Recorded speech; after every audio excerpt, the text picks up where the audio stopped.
Welcome back, ladies and gentlemen. I hope you had a wonderful weekend. And today I have the Game Week 7 transfer plans, as well as the most important bit of the video, in my opinion, for those of you that don't copy my team, which is the observations and learnings that we've had from this week. And I've done it slightly differently, and I think this format will certainly help the viewer experience.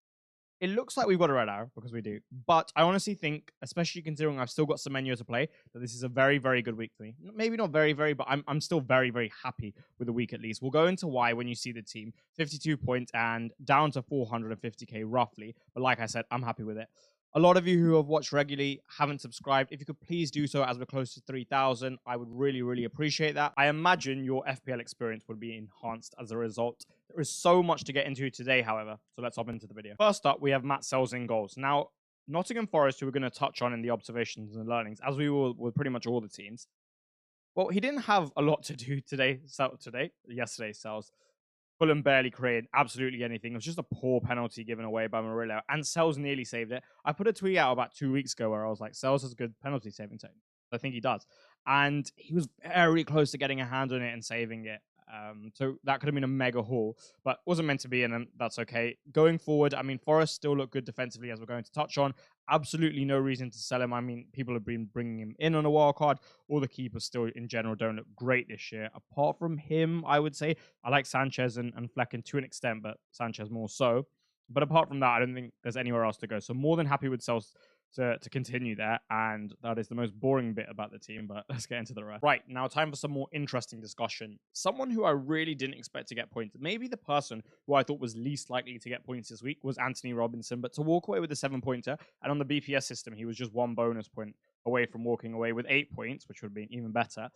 Oh, that's really, really good, and I'm really, really happy with that. He hasn't kept a clean sheet in 2 of the other games where he's returned because of assists and got a bonus there. So I think scoring 23 points in 6 games at his price, especially considering he was benched for Game Week 1, is a fantastic, fantastic return. I mean, he's averaging, above 4 points a game for me, which I think is great at his price, especially when you look at the landscape of midfielders. I was considering selling him at one point during last week for this week, but there's no way that I do that. I realized that he just holds too much value after his bad fixtures, and really his bad fixtures are over after City and Villa. So yeah, with the attacking threat he poses and the way that Fulham perform away from home, which we'll touch on, he's just not a sell at this price. I think he's a really, really good asset to own. And considering somebody wildcarded him out, I quite like it as a differential as well. Gabriel, I mean, he could have scored another bullet header. Hermansen was brilliant, as expected, to be honest, because when I watched him in that first game of the season, I was like, oh, it's a really solid keeper, really good fundamentals. Yeah, so he could have scored another bullet header, but whatever, like, he's not going to score it every single game, right? Variant, whatever you want to call it, good goalkeeping. And in terms of the 2 goals Arsenal conceded, I mean, Leicester didn't really have a sniff through the game, a stupid set piece on Arsenal's part, and then an absolute worldie from James Dustin, who actually wildcarded in double Arsenal defense and benched himself. Quite an interesting one. So yeah, as in for me, still the best defender in the game, a top 5 asset in the game. Easy, maybe even the top 3 considering his price. So yeah, never going anywhere. Konsa, I mean, I still don't like this Villa centre-back dynamic. If they solve that, wow, what a team. Ipswich away and Leicester away, which we're going to touch on, isn't an easy place to go. And you know what? Considering he conceded last week and he got me a 9-pointer, so be it. Whatever. With the 1-pointer, I thought Martinez should have done so much better for the first one, but Ipswich definitely deserved to score on the day. In terms of going forward with him, he's not someone in the transfer plan section. The fixtures are just decent enough for me to keep him. The price is decent enough. Well, it's good. And he plays for a good enough team. And I still think he's got a bit of box threat. So for those reasons, he won't really be seeing the chopping block. You'll see Lewis Hall on the bench there. He's the one that's most likely to go, and we will touch on that in a bit. Okay, so we're making this progressively more interesting. Let's touch on, we'll go right to left. Saka, 5-pointer. I mean, didn't even get an attacking return. Had so many chances to throughout the game. I mean, an unbelievable creative force. I mean, the fact that he racked up 39 BPS points to get 3 bonus points when there was 6 goals in the game, the change to the bonus structure is obviously been evident and really important in terms of how to actually get bonus points. And the fact he still walks away with 3 bonus points, it just shows you how much he did throughout the game. There is the question about whether he does move to Cole Palmer at some point with Palmer's increased goal threat and Saka shackled to the touchline, which again, observations and learning, that's going to cover everything. And it is something I'm genuinely considering. However, with Southampton at home and next, what a dream zone, right? The best fixture, I would say, on the calendar. And I think against Southampton at home, I'm definitely expecting more than 5 points. But you know what? Considering we got them pretty late as well, the bonus points, because he wasn't on for any in the 90th minute when it started that period. I'll take it, whatever. Would have liked more, especially with Palmer's 25 pointer, but so be it. And to those of you who picked him and are actually a serious manager, not the guy in my league that has like Nkunku, Isak, who are both injured, not playing, and he has Harwood, Bellis, and Faz starting, but then he's just had Palmer captain and gets a 50 pointer. But to those of you who actually picked him on merit, especially on wildcard, I tip the hat. I mean, he was really low EO, not too much discussion. Fixtures are turning pretty soon. Maybe, to be honest, that was probably the last good fixture. So, yeah, really, really well done to you and congratulations. Enjoy the points. Rodgers, I love this guy. I mean, 10-pointer when people were starting to sell him and get a bit worried. Another 7-pointer with a goal today. No idea how he was so low on the bonus point system. Don't really understand it well enough to justify it. But, I mean, a 7-pointer, a goal. Yeah, sure, the expected minutes will reduce due to a tight hamstring. But you'll expect him to start the next game, right? Especially because it's Man United at home. You'll imagine the Villa crowd will be up for that even more. And that is just the type of game where Rodgers would just take control of it for a variety of reasons we can discuss in the preview. But yeah, going nowhere and at 5 million, what an asset. And then lastly, it worked. It really, really did work in a big way this week. I framed it as Haaland and Mbeumo versus Salah, which was a 9-point swing. Salah captain, which was a 9-point swing. And I think in a week like this, magnificent, right? That's more than a sixth of my points. So yeah, given the outcomes of the other two, absolutely delighted. He's such a nice edge to have over the field, especially because Palace don't look great, and I'll have him for next week as well. Did he play unbelievably? No, but he had enough in the game where I thought he could have got more. He obviously missed the open goal.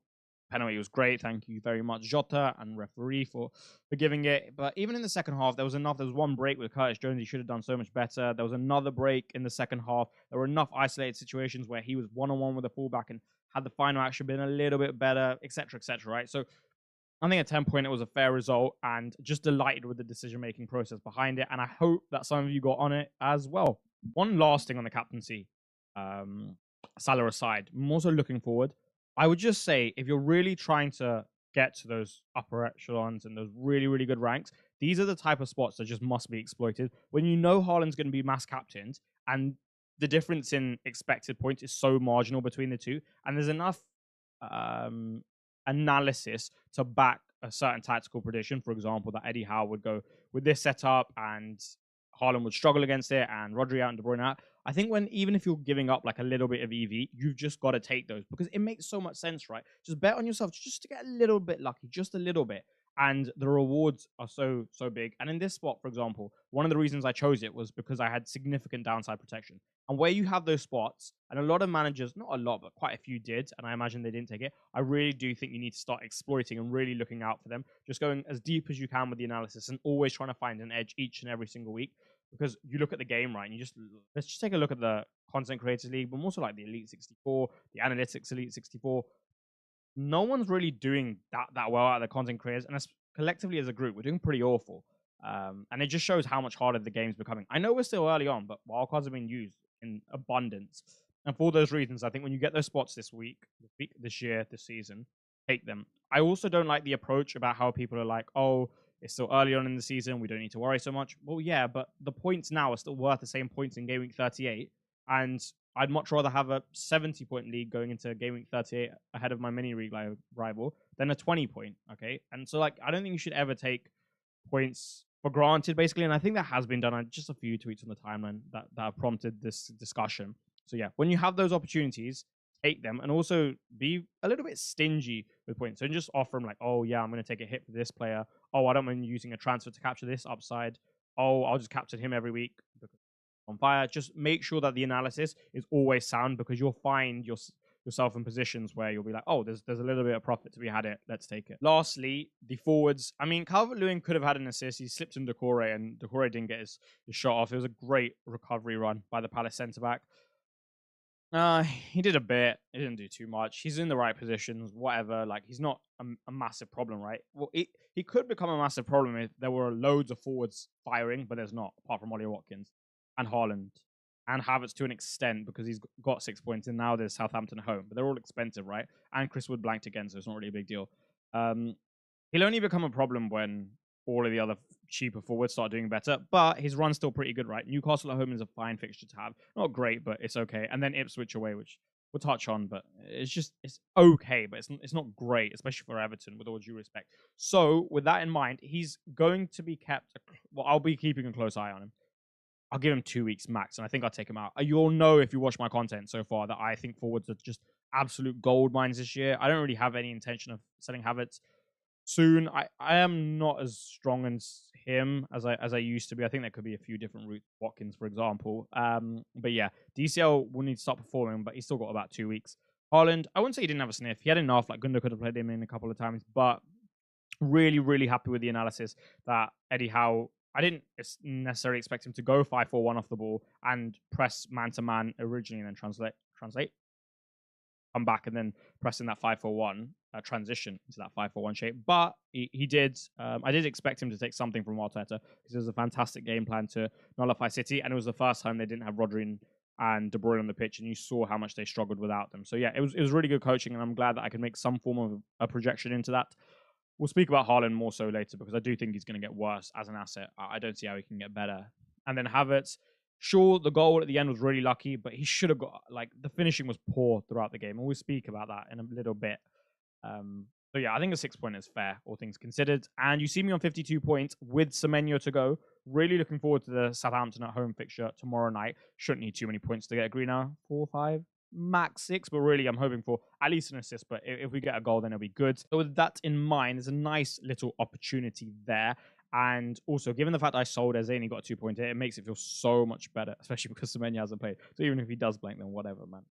So be it.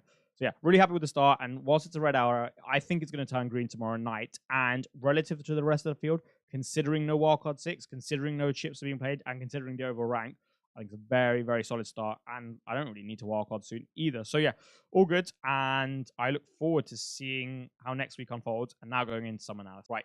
One thing I spoke about with Newcastle is I thought they really needed Tonali back. He's someone who is multifaceted as a midfielder. He's comfortable in all phases, and he's comfortable in different areas of the pitch. And I think they were lacking that. I think even when Joel Linton and Bruno were playing together, even with a long staff, they just weren't multi-dimensional enough for it to be super effective when you don't have a creative in the middle. And Gordon wasn't looking as sharp. I thought it just doesn't work with that dynamic. But having Tonali, who's actually capable of even pressing and going man-to-man in those more advanced zones, well, that's really helpful. Joe Willock's a good profile for them to have as well. Side note, I think Newcastle have a really good set of profiles within their squad. However, I don't think they complement each other too well. For example, Bruno is a fantastic player and could be so good for Gordon as a left 8, right? If Eddie Howe really wanted to pack that midfield anyway and have it more defensively minded.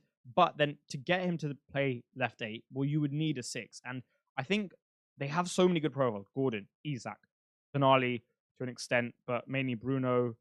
Livramento is a really good player, etc. And I think just facilitating those players with a few more, like a 6, a goalkeeper, in my opinion as well. I'm not really bullish on Pope as a keeper for their aspirations. But nonetheless, I think if they just made a few more signings, just a few more, they would significantly increase in quality. Right winger as well, maybe. Like Jacob Murphy does a job, especially when you're going like away to AC Milan, 4-3-3 off the ball / 4-4-2, and have him in that right wing hybrid role. But like you would want someone with a bit more attacking threat.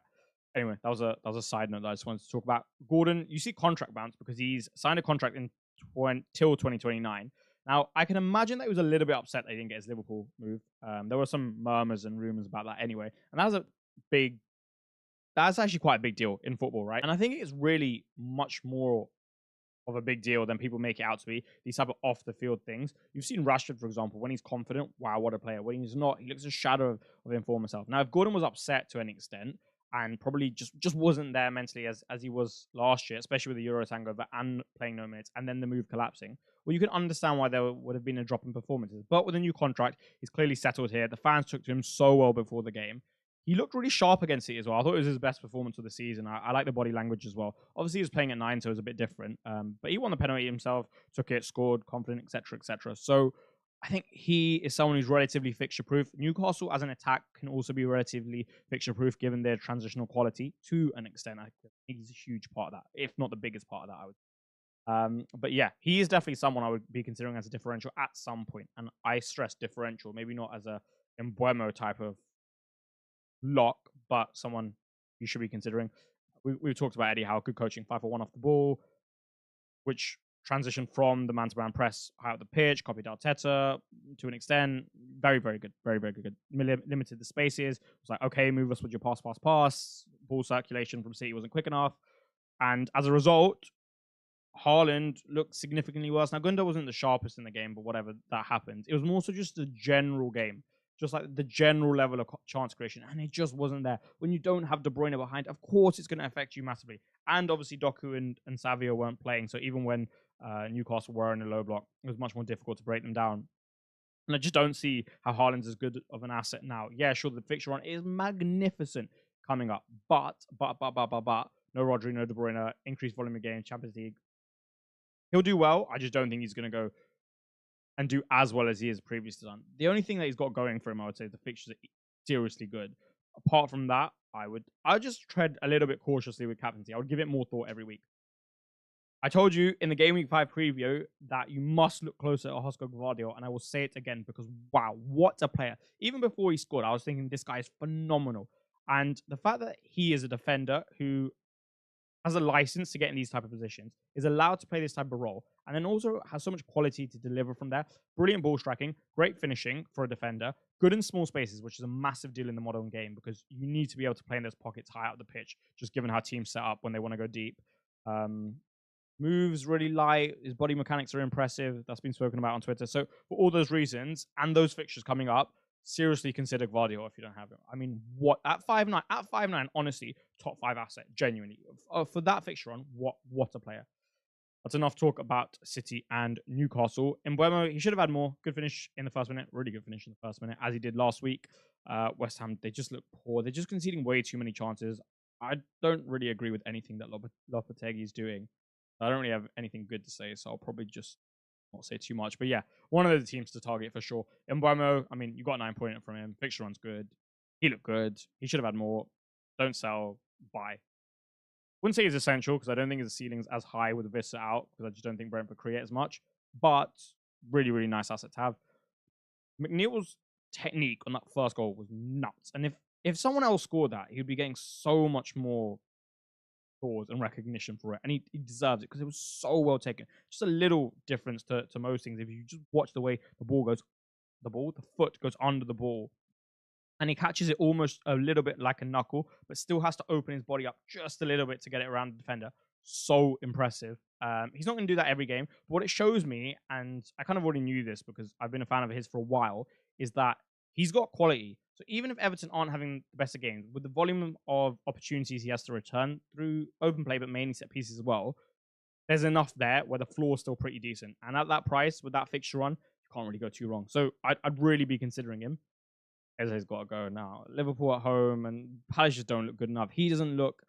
The thing, he's not even playing bad, but it's just that, the final killer pass, putting the ball away, something that Rodgers had to an extent, but I guess Eze wasn't accumulating the same amount of instances, and Rodgers is obviously much cheaper where you could persist with it, also playing in an even more attacking role. I think at that price, when there's quite a few options, and it's Liverpool at home, I think you can definitely justify selling now. So yeah, Arsenal left it late. They left it really, really late, and they got 2 in the 90th, but performance-wise, they blew Leicester out the water. Finishing was poor on the day. I mean, I remember one instance where Saka made the wrong choice. He was brilliant creatively. Havertz definitely should have scored earlier on. Trossard missed a chance. There was just enough. Gabriel could have scored. Calafiori could have scored. There was just more than enough, right, for Arsenal there to put Leicester away comfortably within 60 minutes. They didn't. And therefore, I think those who don't own Saka and Havertz got away with it to an extent. I'm not sure that's going to happen against Southampton. I would say it's an even better better fixture. 2 things, one each about Saka and Havertz. The thing that I think is really stopping Saka is the touchline and Arteta. Being shackled there to an extent, similar to Martinelli last year. Similar, not the same, but similar. And if there is ever a game, especially now that Odegaard is out, that he has to take more influence in that right half space, then you're going to see an asset who is going to be on fire. He has one of the highest floors in the game, and his ceiling will then start to match. So that's just something to note if Arteta ever does change that right-hand side dynamic. The only reason I do think it's going to happen is, could happen, is because he's changed his left-hand side. So he's shown the capability of always looking to optimize. And the reason I speak about this is because I imagine Saka to Palmer will be a popular move. However, with Palmer's fixtures, I wouldn't do it. Forest is not an easy fixture. We've seen that from a defensive standpoint. They're good. And then it's like Newcastle, Villa, United. We won't speak about United. It's a difficult fixture to get. Liverpool in 8. It's just not great. And I think at 10-5, 10-6, 10-7, whatever you're going to have to buy him at, 10-7 now, I assume, especially because Saka's cheaper and he has Southampton at home, just chill. Let it go for one more week and then see what he does after that. Havertz, once he gets that finishing hot streak, if he gets that finishing hot streak, yeah, he's just going to be an absolute gunman because the positions he takes up are fantastic. The other thing, again, a bit of a side note, actually, no, this is more important for FPL. The type of runs he's making, they're so intelligent and no one picks this out on TV, and I don't understand why, but he makes so many good runs, curved runs that don't really get picked out. And if they do, Haaland does the same actually to an extent, but Pep probably drilled into them, don't play those type of passes. And yeah, sure, the ones that Havertz wants, they are a little bit risky, too risky. But if Arsenal ever do click to the point that he's getting these runs found and these balls played, then you get a guy who's going to accumulate so many chances. And with someone like him and the ceiling being so high for a variety of variables, just not interested in selling. And I said that one of Southampton or Leicester would get thumped 4 or 5. Leicester have got 4 put past them. I wouldn't be surprised if Southampton get 5 put past them. And we'll see what they do tomorrow night, right? Hopefully Semenyo does some serious work for us owners. Let's move on to Mohamed Salah. I don't think I can part ways with him. It makes sense 2 and 9, and a lot of people would say that because he then has Arsenal away and the fixtures aren't so great, and he's so expensive and he blocks Palmer, etc., etc. I just don't think I can do it with what I see. Every game I've watched of Salah, one of 2 things have happened. Either he's been utterly ruthless, where he's had a fairly low volume of really good opportunities and instances to punish the opposition. The United first half is a really good example, right? He didn't actually have that much himself, but 2 brilliant assists for Diaz. And that's what you get when you're paying for this type of quality. But then when you give him a lot of instances, for example, he had a lot against Bournemouth, and he didn't convert, well, he's still good enough in those instances to have a good floor. And if he ever is in form or he's just having a good day and the opposition provide the platform for him, for example, like I think Chelsea could do a really good job of providing the platform for him to exploit in terms of Chelsea's game model, then wow, what a haul we could have, right? He's on penalties as well, and I just don't think anyone's really going to be able to keep up with him. Maybe Cole Palmer as a midfielder, maybe. But let's see what happens in this fixture run now that it's become significantly more difficult. And we'll touch on Palmer in more detail when we get to the next slide. The other thing is, one thing I was really surprised at, as I was watching Liverpool build up, and I was like, where's McAllister? And McAllister was basically the left eight, and you had Gravenberch in the middle as a single pivot. And I was like, different. Where's the double pivot gone? And one of the reasons he's doing this, without getting into it too much, is that when you turn over the opposition, he wants his wingers in certain positions. And he actually discussed this, or he touched on it when he was discussing the game against United after it. And if you're going to have Salah in those one-on-one situations, when he's going towards goal and his momentum's carrying them in just his general positioning, wow, what a prospect, right? I wouldn't sell. I think just keep him. And if you got him as a differential, how often are you going to have Salah as a differential in FPL, right? Just let it ride. There's enough budget options to let it ride. Diaz, the negatives are just the expected minutes. And you saw that for the first time this season, really now. Now that he didn't haul in 60, 70 minutes, now you see the problem with it. I saw a magnificent statistic, a really good bit of data work that I can't remember the exact percentage, but such a high percentage of goals comes after the 60th minute. And if he's getting taken off in the 70th, that's 66% of it gone that period. So yeah, that's something I'd be careful about with Diaz, because there's still enough options whereby you don't need to get him in and you could just have Salah. Trent, again, just not enough attacking positions taken up for me. He's not wide enough for me. I'd prefer him wide and just putting those balls in on repeat. And for that reason, at 7, I just think you can go out with this fixture run. It's not that good from a defensive standpoint. I'm adamant that Guardiola is a better asset than him at 5'9", and by a little bit at least. Forest, look, the defense was still good. They didn't really concede pretty much anything apart from that stupid penalty. Fulham, one thing I've noticed with them is their transitional capabilities as a team. They're not great, and I realized that against the first game against United. Compare that to like a Brentford, who are really good in that sense. And thus, when they go away from home, they normally set up quite deep, but they don't have the transitional capabilities to transition in such a great way where they can get up the pitch and maintain even some territorial dominance up there to an extent. And as a result, I think they just sit pretty deep when they go away from home. And for those reasons, I can't imagine them scoring too too many goals. You're giving ESR such a limited volume of instances as well, especially if he's going to get hooked around 75, 80. I would just say ESR is better, significantly better at home, and the harder the fixture is, it exponentially decreases Emil Smith Rowe's value. And apart from that, there's not really much more to say. Good on them though. They got the win. They got the 3 points.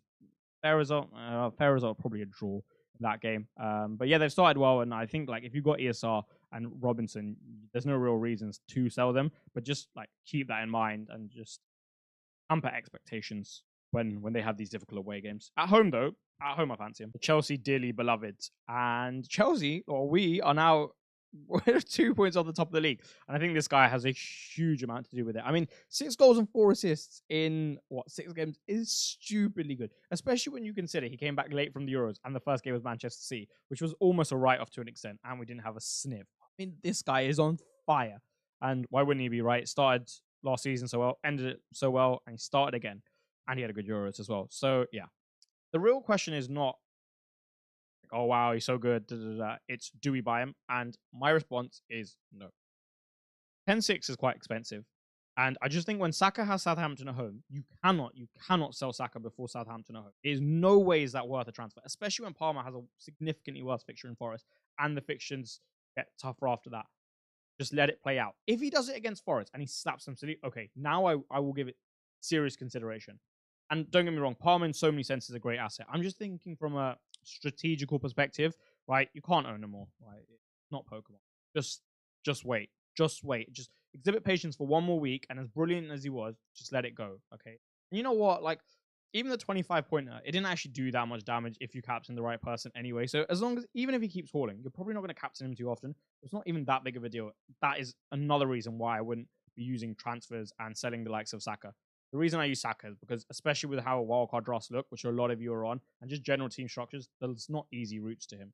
Why I said not to buy a Trent. But anyway, or wildcard. But anyway, so yeah, Jackson hasn't ever really gone through a period of being super clinical. Obviously, the West Ham game was good, but then this game. But he's getting so many opportunities with this system. Role's really nice for him and Palmer, the way they're interacting. A lot of the times, Palmer will run off him, Palmer will find him. And I just wonder if the volume of opportunities actually offsets for the fact he's not clinical. It will hamper him on the bonus system to an extent, but he will get so many chances that I think he'll get an assist and goal, and then he'll get calls as well, right? So becoming a bit more bullish on him, but the fixtures are tough. So again, if he does it against Forest, fine, I'll reconsider. But until then, I'm waiting. And am I really going to buy them in game week 8 anyway when it's Anfield? Brighton, if they defend like that, target them, because if they're going to defend that high up, just target them. It'll just be like the typical, you know, when you go to Old Trafford and they provide you the conditions, even though they're a good team. They've got a good squad of players. They're just poorly managed. We won't go into them too much. Let them be. Then you know, okay, good fixture. Spurs, very good team, right? But if they play that high line against a guy who can run 100 meters in 5 seconds, okay, that's probably going to be good. And Brighton are a bit like that as well. Yeah, good team, but if they're going to play that system, all right, there's goals there. You don't really want to be playing against low blocks. You want to be playing against this. This is where the biggest returns will always come, unless you absolutely dismantle it. It doesn't really happen. Rodgers and Watkins, just utterly brilliant. I mean, them two as a partnership, great. I'm more so talking about FPL, but in real life, obviously top players. Watkins, I really like. He's probably one of the only 2 players that I don't have that, like him and Gvardiol. If you have him, and if you're thinking of him, good on you. I have no quarrel, because he's just going to be a magnet for points, right? He doesn't make as many channel runs now, and he's far less selfless, which I think is a good thing. Emery's got him stationed in the middle. He's become a lot more clinical as well. I've noticed that. He seems a lot cooler in front of goal. An aura shift. I don't really like using that word, but I think it's appropriate here. So yeah, good. Ipswich and Leicester away, they're not that easy. We touched on this. They're not that easy. They're okay. Like they really are okay. When the atmosphere gets going there as well, it becomes significantly harder. So by all means, expect attacking returns, but don't expect defensive returns to the same extent you would maybe in the past.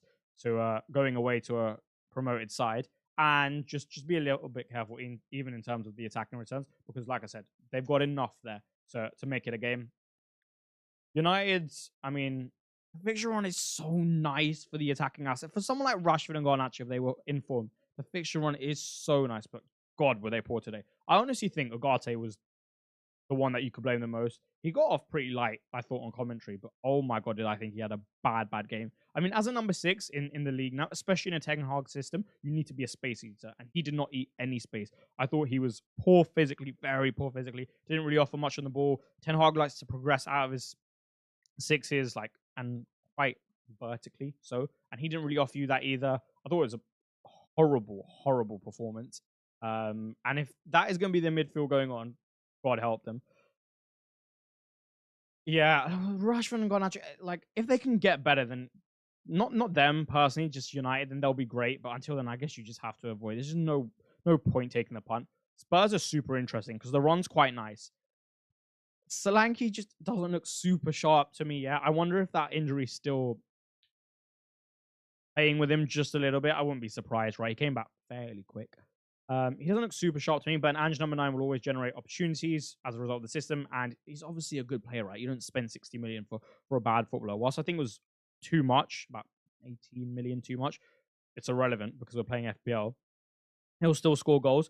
I just wonder this about the ceiling. I don't think the ceiling will be stupidly high. But if you're looking for consistent returns, I don't think you can go too wrong there. It's just the fact that he's 7.5 and you can get Havertz for a bit more and Watkins for 1.5 more, sure, which is a lot. But with enough budget enablers, I think it's worth it. But yeah, one to keep an eye on. I think when he gets in really hot form, then I'll buy him. But I will wait until then, or at least until I see an improvement in the performances. I just want a bit more tenacity in them, a bit more of that killer instinct. Well, a bit more like he had a Bournemouth, to be fair. And yeah, one thing I noticed about Porro is not popping up in those right side 10 spots as much, mainly because you've got Kulusevski and Maddison. So I think I would reduce attacking expectations slightly. They'll concede goals for sure with the system, but they will keep a few clean sheets. And, you know, Romero is a massive threat from set pieces. I think a 5-1 is actually a decent option. And yeah, an interesting team because there's a spread of output there, right? Maddison, Kulusevski, Johnson, Solanke, whoever's playing on the left wing, probably Son. Werner could have had a brace today so easily. And I think Kulusevski and Maddison, they're not killers. Solanke's not really a killer yet. Sure, Brennan Johnson's in good form, but expected minutes maybe slightly reduced even with this good form. And he's not a killer either. So with all that in mind, I don't think you're going to see players who hit their ceilings very often at all. And for that, I think you could go without them, even though they would probably trickle along and do quite well. But if there's an improvement, then I'll definitely give them some strong consideration given the fixtures, or if there's a standout. Right, let us discuss my transfer plans. And for the first time, we're going to have probably a bit of a lengthier discussion because I'm not too sure. I don't have too many obvious routes or routes that I'm in love with. And for that reason, I think we should have a discussion and I'll just share my thoughts and be pretty open, as opposed to I'm doing this, and this in the next week. The plan in Game Week 7 was to always sell Lewis Hall. Right, he's dropped to 4.3, and with the 1.3 million in the bank, I will either get Pedro Porro, or I will get like a 4.5. And then in Game Week 8, when Semenyo's run turns, I will get like a Smith Rowe, providing I have the 0.2 in the bank, which I won't unless Semenyo goes up by 0.1, but I imagine he will if he does well. Otherwise, I won't be able to get Smith Rowe and I'll have to get McNeil. Okay, fine. So I can have Porro and McNeil. Or I could go for a 4.5, offer myself mass flexibility, get anyone up to 6.7 million and go from there.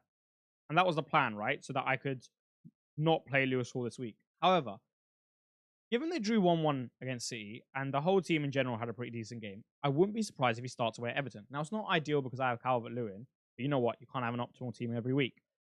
And what that allows me to do is get Gvardiol, because then I can downgrade Semenyo to someone else who's even cheaper than McNeil.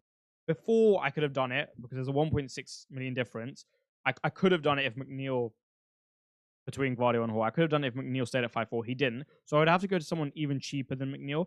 But I'm so bullish on Gvardiol, I genuinely might consider it. I could also take a hit in Game Week 8, where I go Semenyo to whoever, and then I take money out of someone else. Maybe I take money out of Calvert-Lewin and go to João Pedro, as an example. Maybe I take money out of Konsa and go to like a Mikalenko, as an example. So these are all things on my mind, just because I would love to own Gvardiol. The only thing is, if I'm getting him in 8, I've already missed a game in 6. I've missed the boat in 7. The fixtures turn from about, I think it's 11 or 12. So I don't get him for too long. So is it really worth the hit and the reconstruction of the squad? Maybe, maybe not. But for those of you who can get him, oh my God, what an asset to have over the next few 4 or 5 weeks, especially because he's going to get a differential. It's very unlikely you'll get a defender of this quality as a differential with these fixtures throughout the rest of the season. This is a massive opportunity, especially at 5-9. Wow. So I would really consider that. Those are the that's the first route I'm considering. Or I could just go back to basics and I could just sell Hall this week, right? And then move on to menu and 8. The thing is, there's not that many appealing mids apart from Smith Rowe and McNeil, and they're all so relatively cheap, which means that I might just roll and play Hall this week and then give myself some more options and just hope someone presents themselves. What if I kept Semenyo, right? And I kept him in like 8, 9, and 10. I used one transfer on Lewis Hall to like a Mikalenko, and then I move Harry Winks up to a 5.8, and then I rotate, for example, Smith Rowe and Semenyo. That's something on my mind. What if I just say, all right, you know what, screw it. I've liked cheap defense the whole way. Robinson's good enough from 9. Konsa can just play a few extra weeks. Okay, whatever. He still plays for Villa. Enough box threat. Not great, but not the end of the world. And I just go and upgrade Calvert-Lewin because he's not firing.